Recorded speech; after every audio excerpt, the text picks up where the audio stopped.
La tinta ke kasilam sinapaklang pon po. Labang ke icing kuri reang ko lo. Ke labang ke icing kuri at pen lo. La white color bang ke di video silam pon teng det lo. Labang ke teacher Stefan.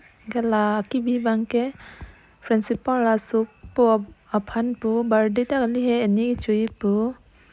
Ke labang ke manhai su pi birthday phan pu. Birthday galamen labang ke hajelan se pipu green pen blue le sella moi pu color bang hai green pen blue se semar pilo surprise labang ke 500 la pen hala ki bi bang ke 300 la pen hala white color bang ke 800